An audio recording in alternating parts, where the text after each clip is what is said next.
বালকান রিজিয়নের সবচেয়ে উঁচু যে ট্রেন স্টপ সম্ভবত আব্রামোভো নাম, সেই আব্রামোভো পয়েন্ট পার হচ্ছি। এটা প্রায় 1200 মিটারের উপরে এলিভেশন। পাহাড়ের আঁকা বাঁকা পথ ধরে ছোট ছোট টাউন পেরিয়ে যাচ্ছি।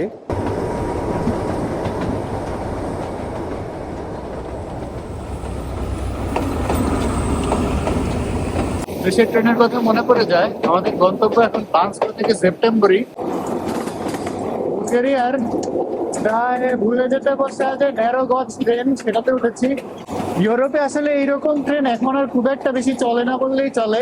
ঠিক দেশে যেরকম ট্রেন ওগুলো, বাট ন্যারো গজ ট্রেন যাতে পাহাড়ের আঁকাবাঁকা রাস্তা দিয়ে সুন্দর মতো চলতে পারে। বালকান রিজিয়নের সবচেয়ে উঁচু যে ট্রেন স্টপ সম্ভবত সেটাও এই রুটে পড়ে। সামনে গেলে দেখাবো। আর পাহাড়ি ঠান্ডা বাতাস, তো সব মিলিয়ে চমৎকার। আর আমার এই যে পাশে রেল লাইনের পাশে একটা রাস্তা, তার পাশ দিয়ে আবার চলে গেছে পাহাড় থেকে নেমে আসা নদী। অসাধারণ চমৎকার একটা ব্যাপার। আমরা এখন পাহাড়ের আঁকাবাঁকা পথ ধরে ছোট ছোট টাউন পেরিয়ে যাচ্ছি। বেশ উঁচু একটা পয়েন্টে আছি, সম্ভবত 1000 মিটারের উপরে এলিভেশন হবে সমুদ্রপৃষ্ঠ থেকে। আর টাউনগুলো দেখা যাচ্ছে, প্রতিটা টাউনেই কম বেশি একটা করে হলেও মসজিদ আছে। কারণ এই অঞ্চলটা একসময় অটোমেনদের শাসনের আন্ডারে ছিল, তো সেই কারণে বেশ কিছু মুসলিম পপুলেশন রয়ে যায়। আমরা এখন একটা পাহাড়ের লুপের মধ্যে আছি। জিনিসটা হচ্ছে এইভাবে ঘুরে পাহাড়ের উপরে উঠে এলিভেশন গেইন করছে।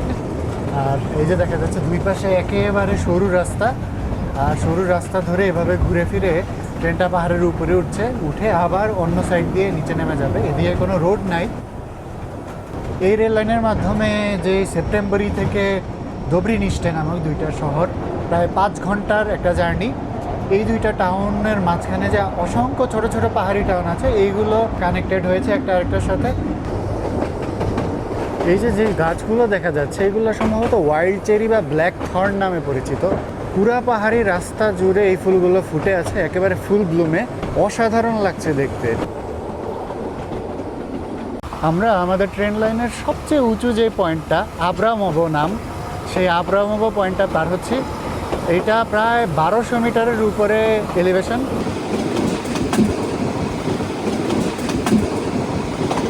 উঁচু উঁচু পাহাড়ের বুক চিরে ট্রেন চলতে চলতে মাঝে মাঝেই থামছে কিছু ছোট ছোট গ্রামে, যেগুলোতে হাতে গোনা কয়েকটা বাড়িঘর।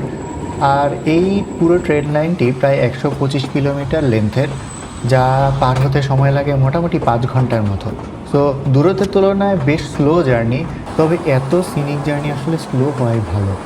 এই জার্নিটার খরচ বাংলাদেশি টাকায় 600 থেকে 1000। এই সময়টায় আসার সুবিধা হলো শীতের প্রায় শেষের দিকে এবং সব কিছু সবুজে ছেয়েছে, এবং পাহাড়ের দুই পাশে যে ফুলগুলো, নানা রঙের ফুল, সেগুলোতে দেখা মিলছে। সব মিলিয়ে খুব চমৎকার এবং সিনিক এই জার্নিটি করা যাবে খুবই কম টাকা খরচ করে। তো এই পাহাড়গুলো পার হয়ে শেষ পর্যন্ত চলে এলাম সেপ্টেম্বরই। আমাদের যে সিনিক ট্রেন রাউট সেটা শেষ এখানেই। এখন এখান থেকে যাব ইউরোপের সবচেয়ে ঐতিহাসিক শহরগুলোর মধ্যে একটাতে। তবে সেই শহরে ঘোরার গল্পটা থাকছে পরের পর্বে। ততক্ষণ পর্যন্ত সাথেই থাকুন প্রজেক্ট ট্রাভেল। টাটা।